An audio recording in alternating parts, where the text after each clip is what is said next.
I'm really thrilled for this next conversation. These two are both individually phenomenal, and the conversation that they're going to have about self-management, holacracy, the future of work, and beyond is obviously near and dear to my heart. But also, when I think about building this community, for example, Alexis Gonzales-Black is one of the original 6 co-authors of the Responsive Org Manifesto and co-founders of the Responsive Org movement.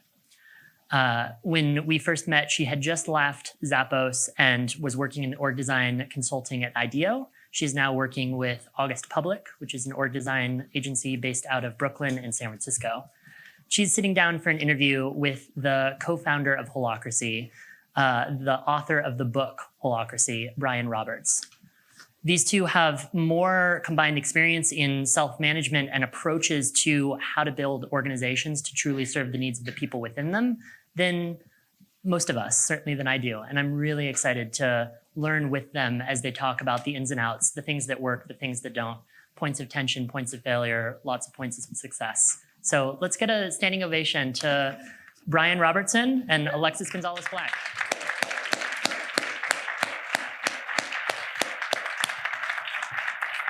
Thank you. I'm loving these forced standing ovations. It makes you feel really special up here on stage. Everybody stand up. Hi, everyone. I'm Alexis Gonzales-Black. Thank you, Robin, for the intro. And I have the pleasure of interviewing Brian Robertson, who is a longtime friend and co-conspirator in this work of holacracy and self-management. And Brian, do you want to say hello to the people? Hello to the people. Great. And because we know each other and have been at this for so long, I think this interview will be structured more like a conversation, a little less formal, more conversational. And Brian, if you dare, you might even ask me a question or two. Oh, that'd be cool. Yeah. Your choice. Okay, so excited to get into it. Before we jump in, a quick show of hands of who has heard of holacracy. We'll keep the bar very low. Heard of holacracy. Keep your hand up if you feel like you're familiar. You would say, I am familiar with the practice of holacracy. Keep your hand up if you are doing holacracy at your organization. Okay. Hey, all right, my people, my Zappos people. All right. Cool. So very excited. I will ask this first question for those of us in the audience who maybe are less familiar, just as a kind of a get to know you sort of opener. And this is a little bit selfish too, because when I was working at Zappos and I was helping with the holacracy implementation here, I never knew how to tell my parents what I did. I could never explain it to them, despite how many articles I sent to them or tried to talk to them about hierarchy and whatever it is. So will you please explain holacracy as if you were explaining it to your Lyft driver? Something I absolutely hate doing. Yes, of course. I usually put on headphones and pretend I'm listening to music just so I don't have to have that conversation. Yeah, holacracy is a framework for self-management. Right, said simply, it's a complete replacement for management hierarchy as a way of breaking down who does what and what do we expect from each other in an organization. I can go on deeper from there, but that's the super short summary. Yeah. One thing that may be useful to hit, there are common misconceptions that get spread when I say it's a framework that replaces management hierarchy. There are no managers in the traditional sense in a company that runs with holacracy, but people often think that means there's no structure, right? And that couldn't be further from the truth. Companies running with holacracy have more structure, not less, than a management hierarchy. It's just a different way of getting to structure than asking managers to break it down and clarify who does what. There's a different process to get there. And another common misconception is that all decisions are made by groups with consensus, which also couldn't be further from the truth. Holacracy uses more autocratic decision-making than a management hierarchy does. It just breaks up and clarifies who makes which autocratic decisions. And does your Lyft driver ever ask you what autocratic means? Haven't gotten that yet. So in that sense, it's getting the same thing. It's management without managers. Okay. Sufficiently confusing, Yeah, which totally. is great. So, I mean, one of the things that brings up for me is earlier we had a chance to hear from Josh Burson, who was giving us like all the analytics of the future of HR. And one of the things that he brought up is that what people really want out of their jobs is not wellness perks and all these other things that we are orchestrating in our workplaces. But if you ask people what's most important to them, it's about the work that they're doing. They want to be able to have fulfilling and meaningful work, and they want to remove barriers in between them and doing that work. Yeah. And I think that just brings up for me one of the things that you just called out, which is that the practice of holacracy is intense. And it is in some cases has been talked about as a diversion away from the work that you might have shown up at an organization to do. And so I'm curious, how you would answer that. Well, it absolutely is. Yeah. I mean, it's a major diversion away from whatever it is you're trying to get done. And when you're new to it, it's a huge obstacle. Yeah. Right? Like most of us have some idea how to get something done in a management hierarchy. Yeah. And we don't have any idea how to get something done in this alternate framework. So when organizations first adopt it, there's a learning curve and kind of a cost and investment, if you will. In the beginning, it's frustrating. The experience often doesn't just go, oh, wow, this is amazing. It goes like, exciting, and then crash. This is really hard. Mm-hmm. And I wish we could go back. But there's a difference between the experience and what it's actually doing. So, for example, I had one client. It was their very first governance meeting, which is one of the key processes in Holacracy. And they spent 75 minutes on a single proposal, and it was excruciatingly slow and painful. It felt that way. And at the end of the meeting, we went around and everyone was saying, yeah, that was so slow and so painful. And it would have been so much more efficient to just talk about it like we usually do. And that would have felt so much better. And everyone agreed until it got to the proposer, who actually said, he was one of the founders of the company. He said, yes, I actually felt the same. This felt inefficient and frustrating and awkward, and it would have been so much more comfortable to just talk about it like we normally do. However, he said, I'm aware that I've been doing that every one of our regular senior team meetings for the past 2 years. I'll regularly bring this up, and it feels comfortable and efficient, and we've never made a clear decision. And this is the first time where we had absolute clarity on what we were changing and what it meant and what the impact was in 75 minutes after literally years of talking. And it finally felt effective. Not efficient and not comfortable, but effective. Fast forward a year later, and it was feeling more efficient and more comfortable than the management hierarchy. But there's an investment to get there. And a lot of companies will hit that investment need, and it's scary. This is, at first, disruptive. It's a disruptive change. And part of that investment is not just like having the training and access to information, but it's the actual desire to want to practice it, right? Yeah, people have to want to practice it in the same way that you have to want to practice tennis if you want to play in the US Open, right? You can't just do it for 10,000 hours despite hating it and then end up being good at it, right? So I think let's use a real example, right? Let's talk about here at Zappos. And one of the things is that you've seen the Holacracy implementation sort of evolve over the last couple of years, is that different parts of the organization have adopted it in different ways, right? There are parts of the organization like HR and people ops who are holding governance meetings and doing all of that work. And then there are other parts of the organization that maybe are only using certain parts of a tactical meeting. So what is that, like a case study in something went wrong and we didn't do it right?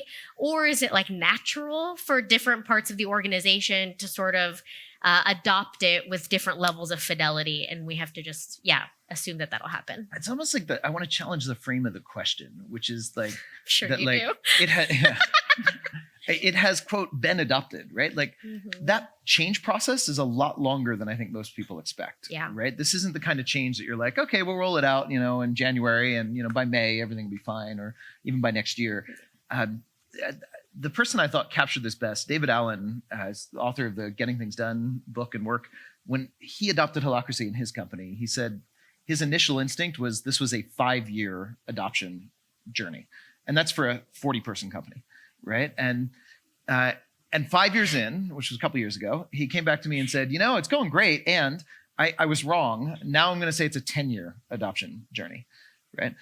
That's the kind of time frame I think we need to measure. This is massive change work. We are changing the way people relate to power. We're changing all of the habits of how we show up, the entire paradigm of organization.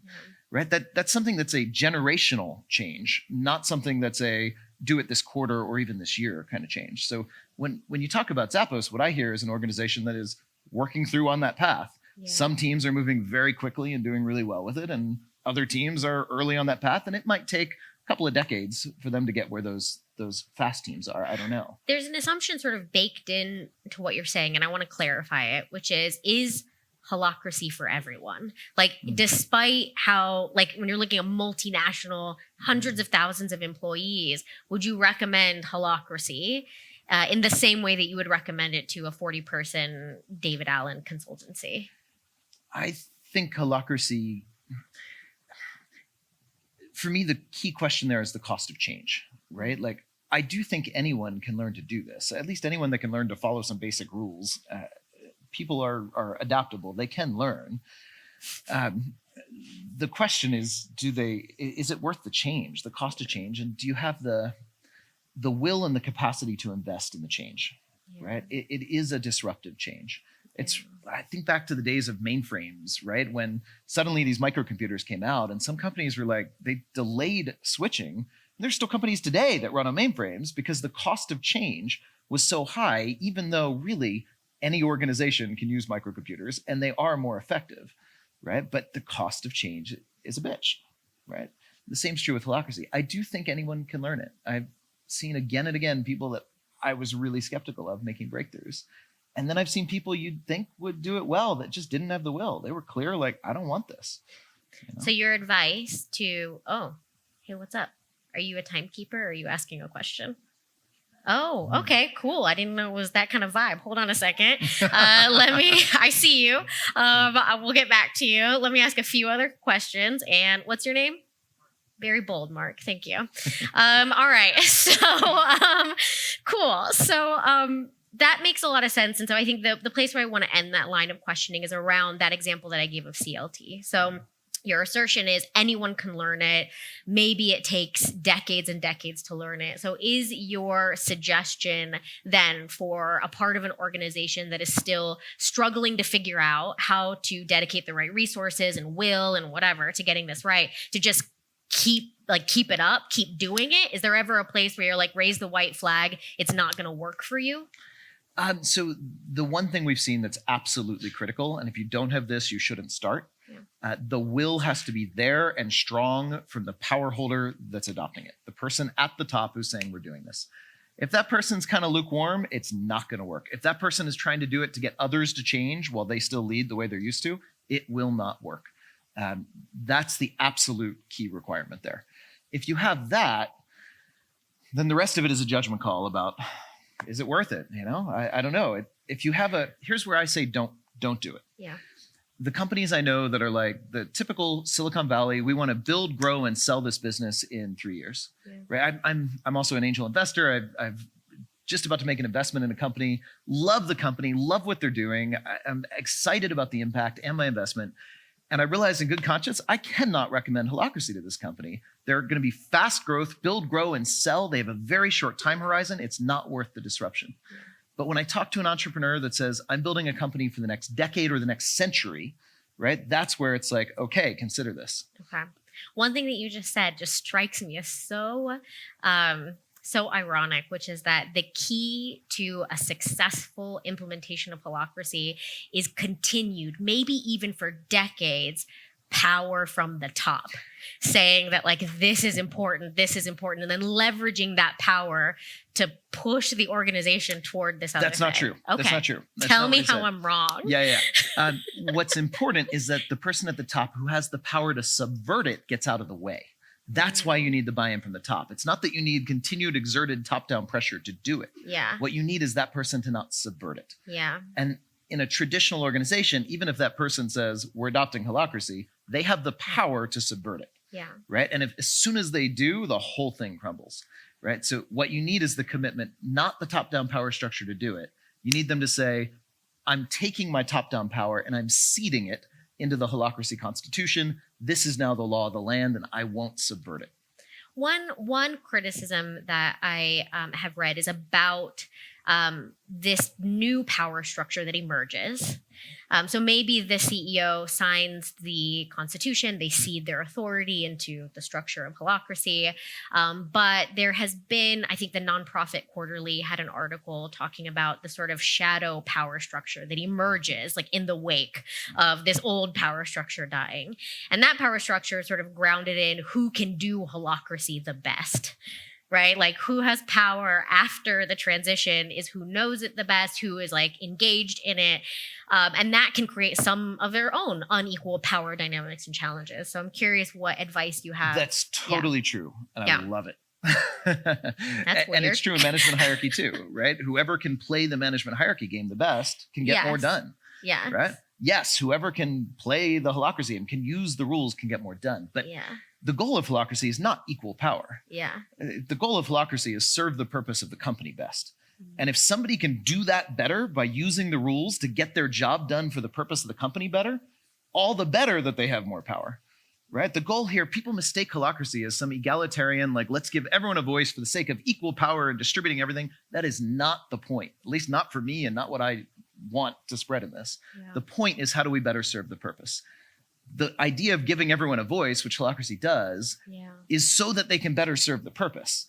If one of them actually knows how to use the tools of Holacracy, which is really what it is, it's a tool set. Yeah, but are those two things related to each other? Like having the best ideas to fulfill the purpose of the organization and knowing the most about Holacracy don't always like end up in the same body, right? There's a chance that like those two sets of skills are unequally distributed amongst these people. And those who have the best ideas aren't equipped or starting on the same playing field as those who maybe have had earlier access or something like that. And again, that's also true in a management hierarchy, right? Like often we try to compare Holacracy to some ideal, and I think we need to be careful to not do that and compare it to management hierarchy. For Holacracy to be valuable, it doesn't have to be perfect. It just has to be better than management hierarchy, right? And the same is true there. You often have people in a management hierarchy with really good ideas that don't know how to play the politics and the system of management hierarchy to get change enacted. The goal of Holacracy is not to be perfect. It's simply to be easier and more learnable. Good luck learning that if you're not naturally politically inclined in a management hierarchy. With Holacracy, it's a transparent set of rules and tools, and it is learnable. That's so interesting. That's interesting. I've never heard anybody say that. It may be true. I don't know. But the idea that Holacracy is more learnable than this other system. Oh, yeah. And I feel like people really, at least in my small sample size, really struggle. And maybe it's because we were like raised on this other dynamic, and this other dynamic of hierarchy shows up in other places outside of work, like our family structures and other places that maybe we've developed some fluency around it, which makes it seem like Holacracy is more difficult to learn. Yeah. But like, it doesn't appear that way at first blush, I guess is what I'm saying, that the Holacracy is easy to learn. If anybody's ever cracked open the Holacracy Constitution, your first thought wouldn't be like, wow, how easy and intuitive. Like, isn't this wonderful? And I think the amount of like money and resources that organizations put into teaching people how to do it also would be a data point, like to the other side that like, it's hard to learn. It's hard to get people there. So I don't know. It's interesting to hear you say that. Yeah. Well, it is hard to learn. I mean, that's true too, right? Both of these things can coexist. Yeah. But what I'm comparing it to is not, can you survive in a management hierarchy? Can you do a reasonable job to keep your job? But can you really drive deep change? Yeah. Right? That's what I'm talking about. How easy is it to figure out how to drive major deep change quickly and efficiently? Which is really what Holacracy came from. The founding question of Holacracy was, for me, how can I enable anyone who senses anything that could be better in the organization to drive meaningful change rapidly and reliably, right? There is a learning curve on how to do that with Holacracy for sure. And there's a learning curve for how to do that with management hierarchy. And sometimes with management hierarchy, you can climb that learning curve all you want. And if you don't have the right status or position or whatever, you simply can't drive change effectively, right? I mean, I can't imagine there's a person in this room who hasn't been frustrated trying to drive change in a management hierarchy and found the system fighting them back, right? It can also be challenging. It's not that it's instantly effortless in Holacracy, but that is more learnable. Yeah. If you have the will to learn. If you don't want to, if you just want to resist it and try to subvert it, then you're not going to learn. But if you want to, right? If you get frustrated and want to drive change, the tools are learnable to do it. Yeah, it sort of leads me to this other line of question that I was excited to talk to you about today, which is that diversity, equity, inclusion is a big part of the conversation around people ops and HR today. And my experience with Holacracy was that because I was able to get it and learn it, that it gave me access to formal power in a way that I hadn't had before. Yeah. And I sort of made the assumption that that would be true for all other women of color or marginalized groups, that Holacracy would be net good. And I'm curious if you've seen that play out and what have been the sort of results, from the broader sample size that you've had about the effect of self-management and Holacracy on inclusiveness. You know, in today's kind of cultural milieu, as a white guy, I've learned not to comment on things like that. It's a little dangerous. That said, I'm going to do it anyway. What I've heard from friends in those groups that you've described, again and again, is this does seem to level the playing field more. It seems to allow it more. Because suddenly power doesn't go to whoever is in the right, good old boy networks, who plays the politics best, right? It's much more transparent, and the system itself emerged in an era. This was one of the great comments, great quotes I heard from someone like that. She said, not knowing anything at all about Holacracy, you could guess what era did management hierarchy as a command and control system, what era did that emerge in? It emerged in an area where pretty much white men ruled everything, right? Holacracy emerged in a much more egalitarian era. It's likely that it's more friendly for minorities. Yeah. Just knowing the era in which it emerged. I think that's probably true. But it wasn't designed for that. It wasn't designed with any of that kind of at its It wasn't core. designed for any of it, for anything, actually. This is one of the common misconceptions. People think there's some principles that Holacracy was intentionally designed around. And it was an evolutionary design. Where Holacracy came from is just noticing experimentally what allowed people to drive change and what got in the way, and experimenting to remove it. So there wasn't a design process in the typical intelligent design way we often think of when we think of design. Well, it was designed by you, right? Again, and you have your own set of biases that you stem from, right? It's certainly not immune to my bias, but so it's not like a neutral system. I'm not saying that it is, but notice the difference in the methodology of design. We're used to thinking of design as, I have an idea and I'm going to design something to express it, or I have a theory and I'm going to design something to express it.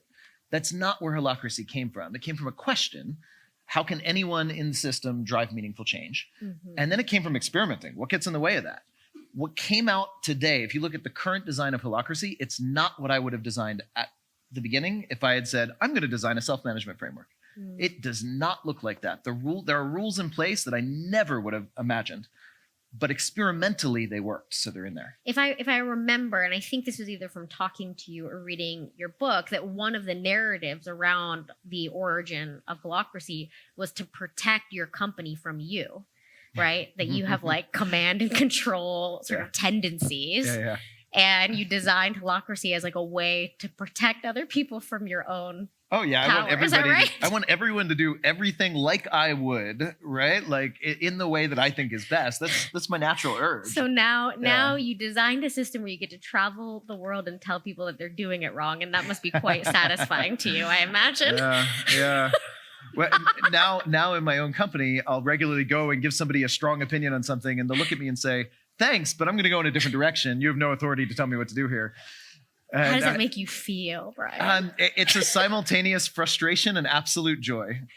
Really? Yeah, it is. I mean, I love it. That's what I ultimately want, even if in the moment of being stuck and frustrated, that's not what I want. When I step back from my higher self, that's exactly what I want. And even more powerful is on the other side, when somebody comes to me and says, what do you want me to do about whatever? I hated that as a CEO. My answer was usually, I want you to figure out what to do about that. That's why I hired you.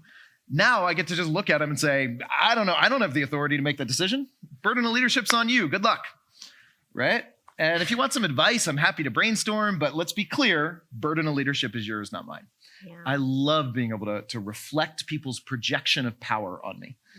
right? And that builds a company full of leaders instead of full of followers. I do not want employees anymore. I got so sick of having employees. Now I have a team full of business partners. What you're describing, like the ability to simultaneously be frustrated and experience joy, it sounds like some like next level consciousness stuff that most people aren't living on that plane. Like a simple person with a simple set of emotions, like I get frustrated if somebody doesn't take my opinion seriously. Like, how do you develop the ability, just like the mental agility, emotional agility, to experience both of those things and continue experiencing that every day when you show up at work?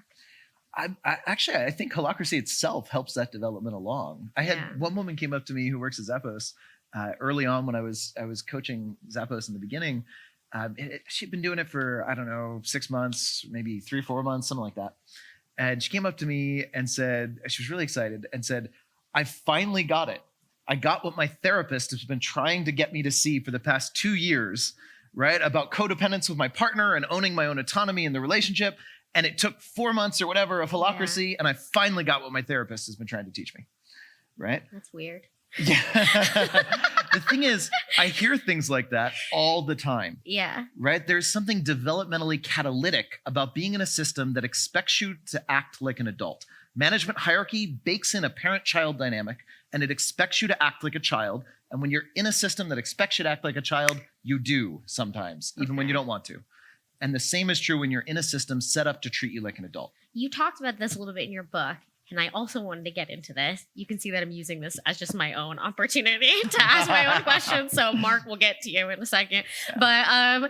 But you talk about roles versus souls. Yeah. And this like super irked me when I first read it. It still continues to irk me. But there's this assertion that by somehow separating these two realms of like, this is where we do the work. And like, this is where we connect with each other.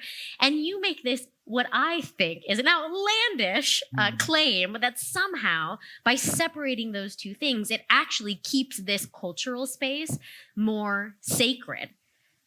As if I could have a meeting with somebody where somebody said something or challenged me or called me out and walk away from that and then immediately show up in this other space and be like, nah, like that didn't matter at all. Like you're my best friend. Like humans don't operate like that. That's wild. I carry with me everything. And sometimes it takes me a while to process some of the crap that happens in these meetings emotionally.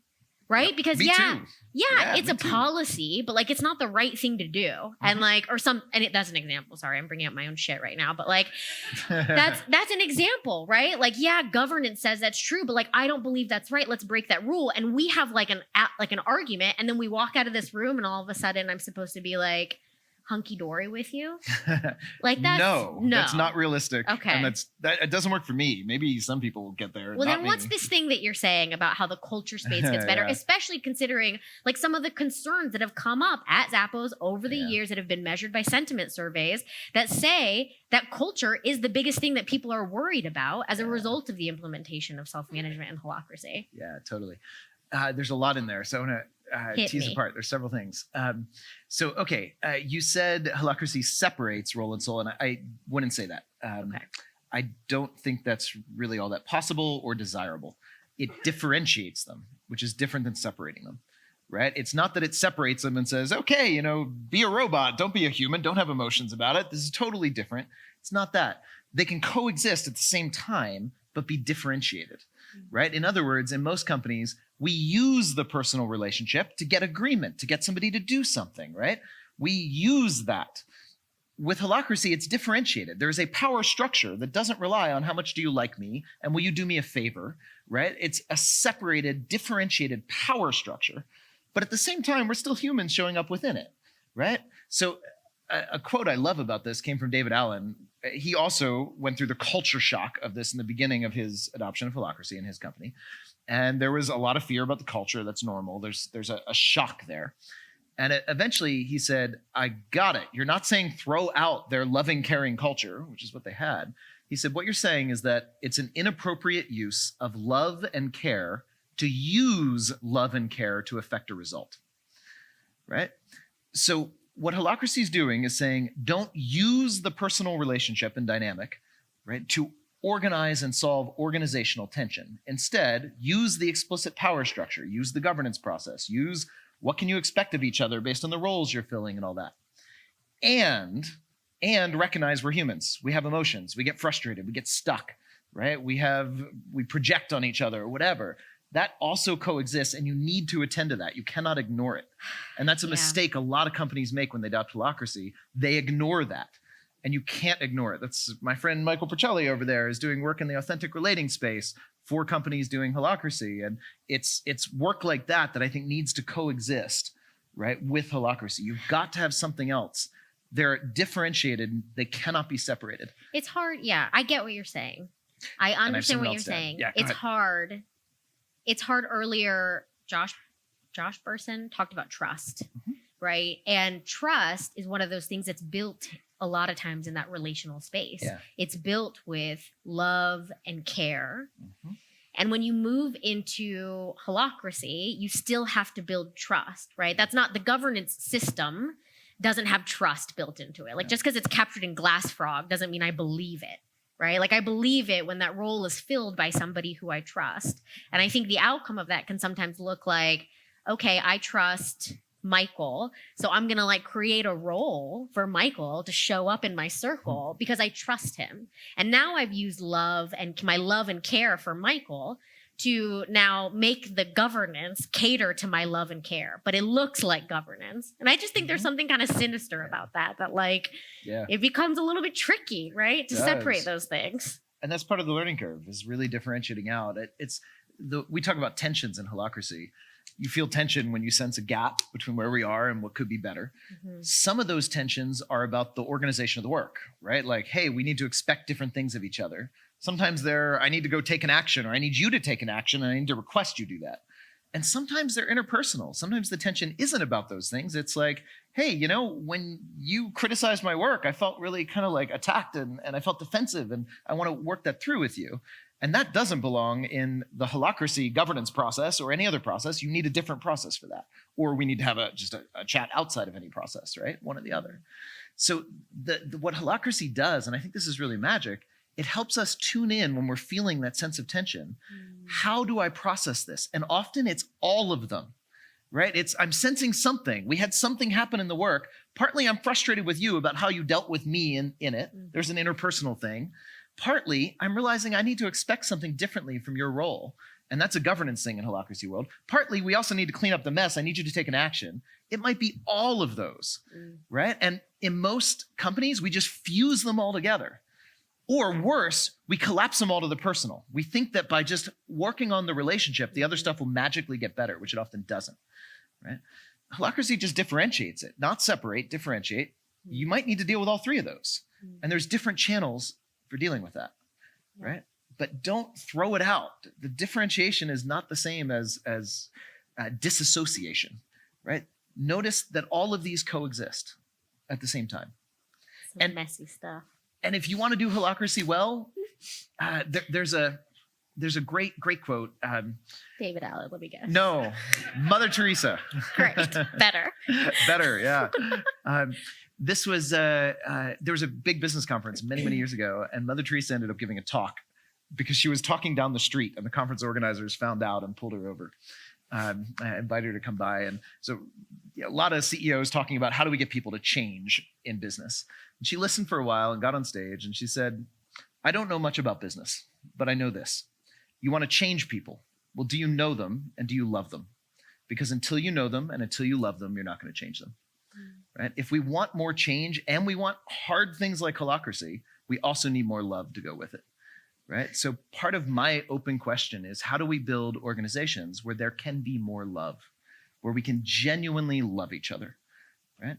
I experience that now in my company in a way I never have before. I can genuinely tell you many of the people I work with, I really love them. And they know it, and I've told them that. Right? Partly what's enabled that is the differentiation. We don't have to play the politics. There's not the specter of power hanging in the air all the time. By differentiating that and having a clear process for resolving the work issues, it lets us show up, and we still get frustrated with each other. I just had a talk with one of my colleagues like this. we had a meeting and we got hot and charged. And afterwards, we just dropped into connection. And I explored, well, how do you feel? What happened? And I shared care, right? I got her world. I showed her I care about her as a human. You need that. You cannot throw that out. And it's one of the mistakes that companies often make, or not even mistakes. It's in business today, it's almost like the level of love that I want in a company is not safe in a management hierarchy with that power structure at play. There's when you get a in different there. power structure, Yeah. you can drop into a deeper connection. There's a lot in there. There is. I don't know. I sort of believe you. I feel like what you're saying sounds so nice, but like it feels hard and impossible and in many, many ways contradictory. Like some of the stuff that you're saying that like love is the most important thing and we have to love people and I have deep loving relationships with the people that I work with and we can't use love and like love can't show up in our meetings and love, like it just sounds like you're like taking a scalpel to something that is not, it's not easy to do. So I don't know. I don't have any more questions on that. It's just, that seems messy. Like we can continue to figure that out, but I think it's something worth exploring because I am invested in the idea of more human organizations. Yeah. And that same nonprofit quarterly article described Holacracy as mechanistic and unhuman. Let me speak to that. Yeah. Okay. So first, an example, another article. The author of that one, to my knowledge, didn't know much about Holacracy. I know the one. Oh, I'm sure you think they didn't. Well, here's another one. Of course. The person doesn't know about it. Yeah. That's a very convenient response, by the way, for people who I talk to who are like, oh, they have a problem with it. They just don't know it good enough. Like, that can't be true. I recognize that's an easy out. All right. But there were, okay. I won't argue that point. Let me take a different tack. There was another reporter that wrote an article called Holacracy is failing at Zappos because humans aren't designed to work like robots or something like that. Yeah. Was the headline, right? Mm-hmm. That reporter, it was an incredibly scathing negative article about how Holacracy doesn't work because it's mechanistic, blah, blah, blah. Humans aren't designed to work like robots. We called that reporter and said, will you come, our guest, to a 5-day Holacracy training? And she did. And she went through that training and she came up to me at the end and said, I was wrong. This is a more human way to run a business. And I didn't realize it until now. She then wrote another article, which was much more generous. That article didn't spread at all. Haters. That's your assertion. I get it. They're all haters. Okay. So anyway, but let me dig into it a little more. There's a reason that misconception happens. Yes. Right? There is a reason. That's what happens. I'm talking about. Yeah. Right. Right? Get there. Yeah. And I think there's some reasons that are maybe misunderstandings and some that are real. Yes. So the misunderstanding category happens when people don't really understand this difference between, look, it is differentiating. It's pulling out from the way you work together, the old way of just playing politics, coming to agreement, right? That it's differentiating that. And they think that means you're throwing out all of the cultural stuff, which is not true at all. Or they look at just the mechanics of the process that have rules for who talks when. And they think, oh, that's mechanistic. Right? On the other side of that, I find it to be the most human way I know of working. You can actually, the other way of looking at that is by paying attention to somebody, right? By these rules, we give somebody our complete presence, our attention. It's your turn to talk. Our goal is not to talk over you and to take your space. It's to give you our complete presence. And it's your turn to solve your tension. We're here to support you. I don't know something more human than taking turns and going in. And if you don't believe me, try the difference in your own personal relationship.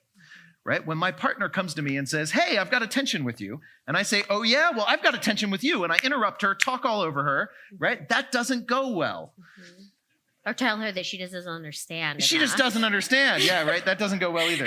Fair. Okay. So, but when I go into listening mode and I really get her world and I help her feel resolved in that, make whatever new agreements we need to, and then I say, now can I have a turn with the attention to solve one of my concerns? That works so much better. We know this. And yet when I try to bring that into companies, it gets called mechanistic because there are rules about taking turns. Yeah. And I think that is sad because it's a vastly more loving human way of working. Yeah. Yeah. So that's some of the misunderstanding. Yeah, I agree with that. And then there's some real genuine concerns. It's hard. It's disruptive.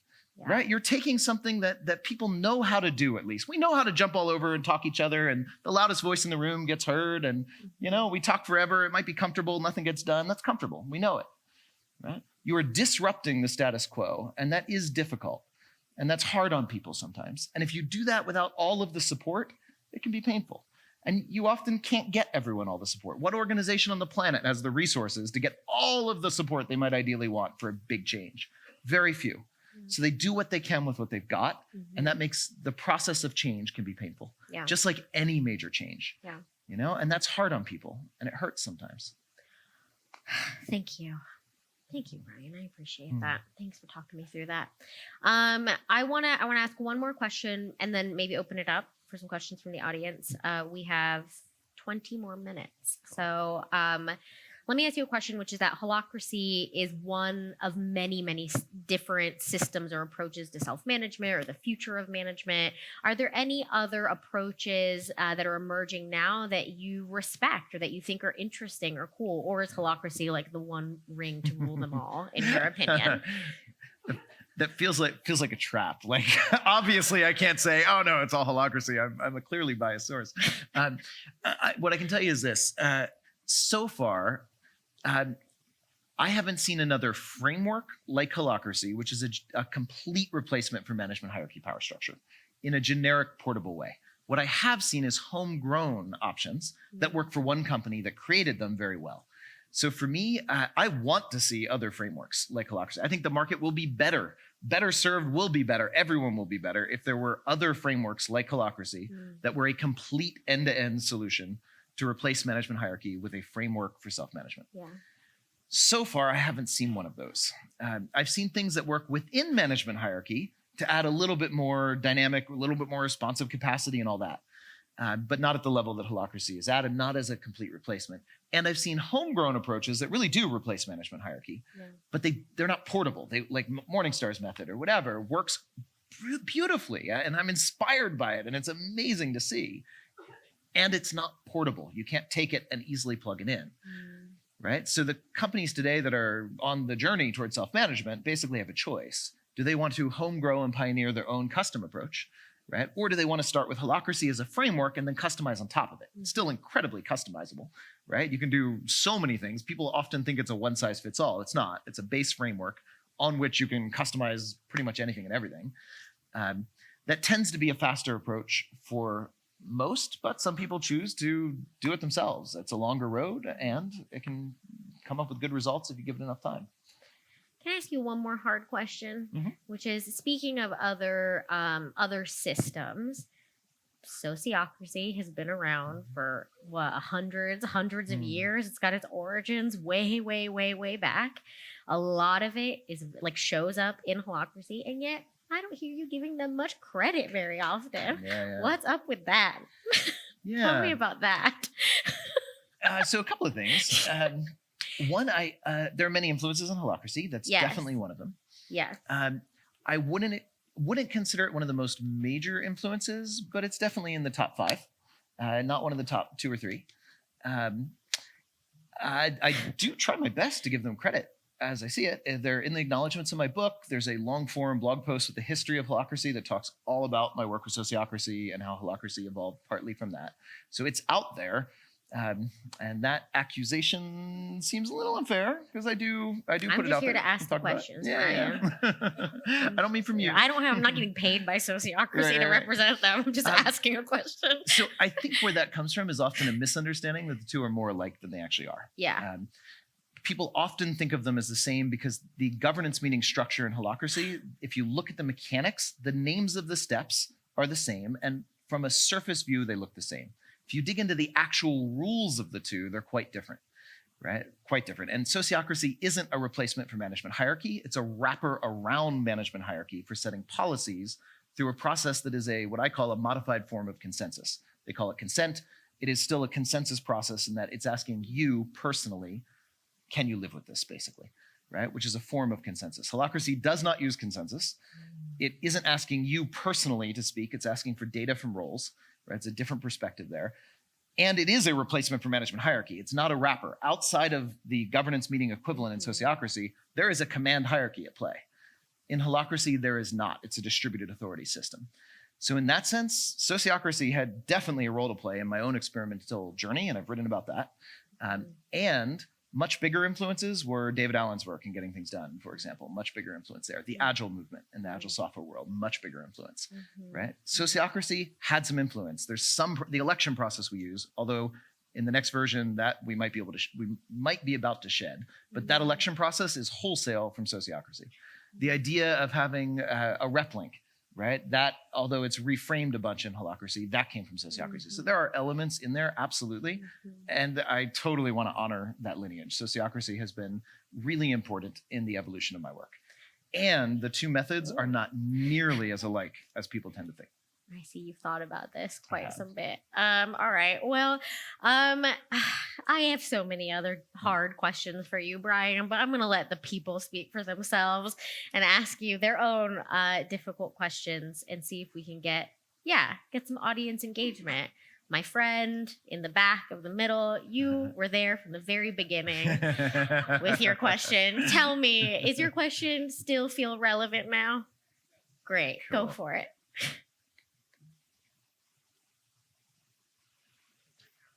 Oh, you're not on. Your mic isn't on.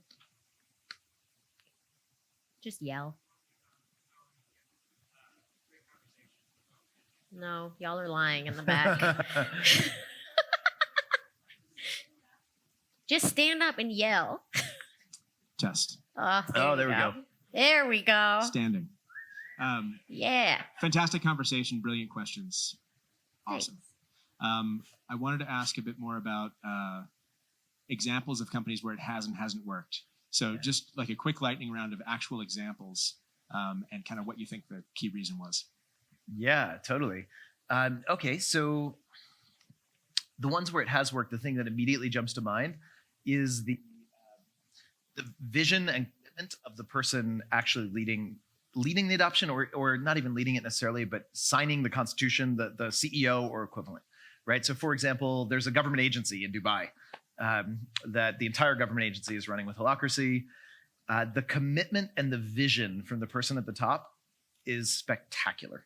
It reminds me, he's actually the person that reminds me most in the world of Tony over there, of all the people I've worked with leading these. He's looking at a 100-year-long time frame. He's looking at he's fine challenging convention. He's fine learning a new way to lead himself. The commitment is there. The vision is there. He was pioneering all sorts of novel things way before he found Holacracy. Holacracy is just another step, another tool in his toolbox of building the kind of organization he envisions, right? It's going well. It's hard. It's hundreds of people. It's a government agency. I mean, they have so many challenges, but it's going really well. Well enough that it's spreading to other government agencies in the UAE now, which is pretty cool. And their approach to adoption, they got support. They didn't try to go it alone, which is really hard. They got support, and they built internal expertise. And it really takes both. You can't just rely on the external support, but not having any is also a recipe for failure usually. They did a beautiful blend. They built internal experts, and they got support to help them get there. Really, though, so much comes down to him and the culture he's created.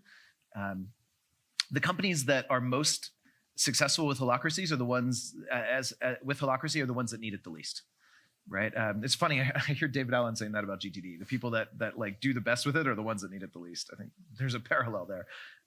The companies that are already great, have already amazing cultures, are doing amazing work in the world. Those are the ones that are more likely to adopt Holacracy and succeed than the ones that are like dysfunctional messes and desperately need something. Failure case. Oh God, there was, which one to choose? I'll choose one. I'm going to leave names out of this. It was a company in the South, US South, and it was a pretty old fashioned company. The leader at the top was kind of adopted it more because it was an exciting buzzword, right? It was like, cool, I'm going to adopt this and like have other people do it. And he was, supportive on the surface, but not really deeply changing his own way of leading. It was more like the cool new shiny thing that he was then telling all of his managers to go do, right? That's a really set up for failure kind of scenario. So there's that. There's other cases. A fast growth startup. So there's a fast growth startup. Problem one, they're growing quick with a short-term time horizon, which is like, is it really worth the disruption and the learning curve to begin with, was a question. Then what they ended up doing was basically saying, these meeting processes are actually really efficient once you get used to them. As much as they're painful in the beginning, 6 months in, if you're practicing and doing them well, they're really cool ways to meet. So they tried to stop there without adopting the power shift of Holacracy. So they still tried to have a management hierarchy outside of the meetings and then use the meeting process. And I think that's fundamentally unsustainable and really difficult to make work. And I told them that, and they said, well, we want to try it anyway. I said, good luck. And they did try it, and then it started not working. And they ended up throwing out the meeting process, because why do all of this weird new meeting process if the results don't actually have the impact that they're designed to have, right? It's like in the meetings of Holacracy, you're creating a language of authority outside the meetings. And if that's not actually honored, then it's kind of questionable whether it's even worth doing that process, creating that clarity. So those are some examples. Another one, company that tried to adopt part of Holacracy, like one rule at a time. That's a really common mistake. People think that that's the way to get to Holacracy because it's complex. So let's do one rule at a time. Almost all the time I've seen that tried, it fails. I do think there may be a way to make it work. And one of my colleagues in my company is pioneering a way that I think can actually work with that. But most of the ways it's tried, it fails. Much better to do all of Holacracy, like one team, and start there and scale it that way instead of trying to do part of Holacracy at all the company. So I've seen several failures from that. Here we go. The guy who clapped when I asked the sociocracy question. What's up? Have at him. This will work. Hi, guys. Great questions and great answers, Brian. Really enjoying this a lot. I'm wondering if you could flesh out more of the David Allen story. You clearly know more about it than I do, but from an outsider perspective, it seemed like great company, 40 people, like you said, getting Holacracy in there. They realized it'll take some time, and fast forward to the future, and it seems like they're a small shell of what they used to be, mainly a licensing company now. Like, what's that whole story? Yeah, David's really transparent about this, and there's many recordings out there of him talking about it. So if you want to dig deeper, there might even be a podcast linked in our YouTube channel about that with me and him. He's on my board. He's a friend, so big supporter of my company and my work. Holacracy helped them get there, and that was the exact right thing for their purpose. As David says, they're having a bigger impact in the world now than they ever did before. What they were trying to do when they were 40 people was sell all of their trainings themselves. They were trying to, so they had a big direct sales force, and they were trying to go deliver their work in companies. What Holacracy helped them do is get really lean and really focused on their purpose, and get clear that the way they could have the biggest impact in the world was doing what they do best, which is quality control for the method and train the trainer, right? And so what they did was turn into a licensing company, partnered with other companies that were already selling and delivering training companies, right? And they're training now, I forget the actual stats, but the numbers are huge. They're training more people per month now than any time before in their history by a wide margin, right? Are being trained in GTD. The impact in the world is way bigger than it's ever been before. In my mind, it's a wild success story and an interesting one, because it also took going from 40 people to like 7, right? And they did that in the most human way they could. And, I know everyone behind that company is an incredibly caring person, but that was the right thing for the purpose. Cool. Thank you. Yeah. So not a requirement, but a loving suggestion. Any non-dudes want to ask a question? Yes. Let's have it. Hi. First of all, I wanted to say it was a beautiful example. So thank you, both of you, for your honesty, authenticity, and vulnerability to really see this dynamic play out. So it doesn't really happen a lot in more corporate settings and or stages. So really appreciate it. It was exciting to see that you were friends, but you could still show all of those different honest component parts of yourself. First of all, I have not experienced Holacracy. So my interpretation was it, and I may be incorrect, but the thing that came to mind is that it is a system where you're basically, and to your point, Alexis, it being really, really hard, both the personal and then the distinction. I really like that you said the distinction of role in the person, and the way that I was kind of interpreting it, and since you're the founder, correct me if I'm wrong, was I really liked my interpretation. The way that I looked at it was you're actually creating space in the distinction. So in the human experience, we get personal, but it brings back that logic and objectivity to focus on the purpose of the work that we're doing and what really matters. And I may be incorrect in my assessment because I have not gone through the experience, but I think it brings intentionally your focus back to, in these rules of engagement that you've created, back to the work and being able to step outside of yourself and say, okay, I'm a person and this is personal, like it's humans we're dealing with, but at the end of the day, our intentionality is to do the best work. So let's get through the feelings, let's get through all that stuff, but let's focus back on the work with these rules of engagement. Yes. Can I share a story about that? So did I assess that? Yes. Okay. Yes. I've never experienced it, but I was like, I think that's what that is. Yeah. Okay. Spot on. Okay. Yeah. Thank you. I think objectivity is a lie, but that's a separate conversation. Go ahead. Yeah. Go ahead, Brian. We need another hour. That's another hour up As much as here. you can do, Go but ahead. creating that space because it's actually counterintuitive. So I coach a lot in the doing and the being. So the being, sometimes it's counterintuitive. Like you want to you want to do something, fix it, but creating that space, that objectivity to like sit with it. And then you have these rules and engagement to sit with it. Like it allows you to be, I know you don't like the word objectivity, but as objective as one could possibly be in their interpretation of the experience. Yeah. So here's an interesting example, a true story. I'm filling a role in my company right now. It's called my spokesperson, Holacracy spokesperson role. I get to go give a lot of talks at conferences and things like that. We get a lot of invites. So we have another role in my company called casting agent. The casting agent role has to get all the invites in, negotiate with the conference organizer, figure out which ones are good to pursue, build a relationship with the organizer, negotiate terms. And then at the end of the process, many years ago, she was presenting me with opportunities, and sometimes I'd shoot them down. I'd say, nope, audience isn't big enough, or wrong market, or whatever. And she felt disempowered and frustrated. She had built a relationship and negotiated, took time, and at the end of her process, I say no. So what she did, true story, she shows up in our governance meeting, right?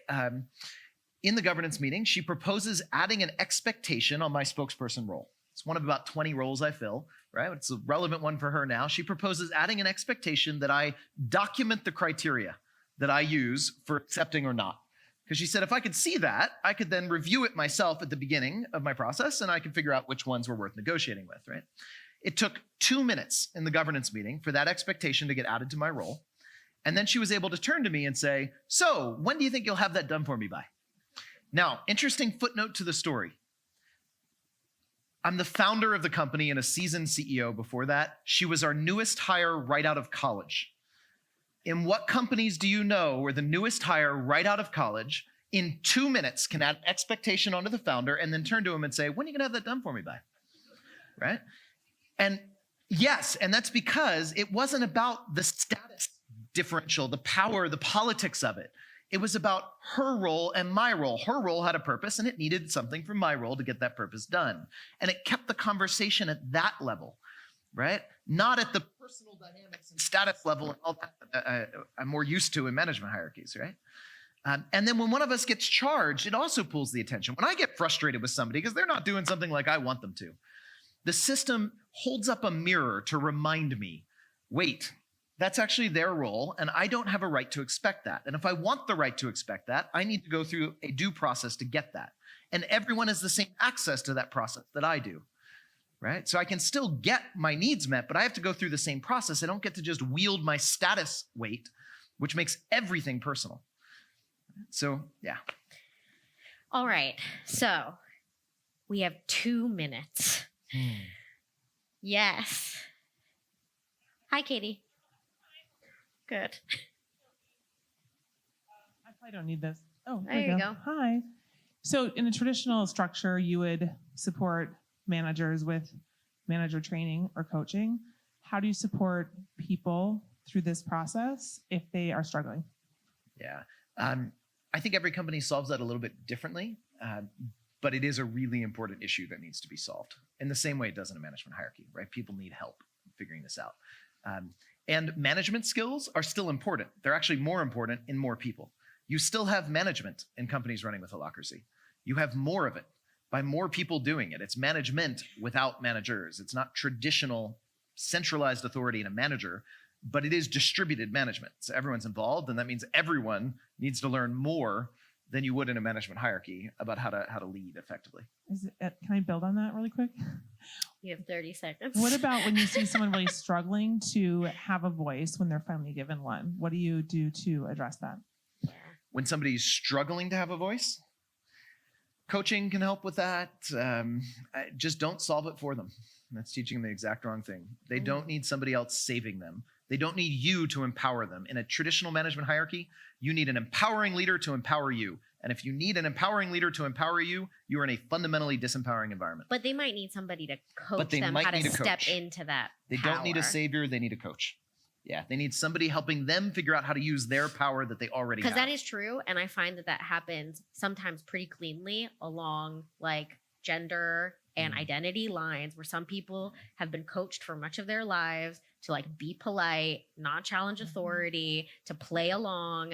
And then you step into this system where you are encouraged to confront power directly and aggressively and in the moment. And there's a huge learning period for everybody, but I think especially for those of us who have been trained our whole lives to show up in a certain way, that need to be supported, right? To be able to step into that power, or else the system doesn't work.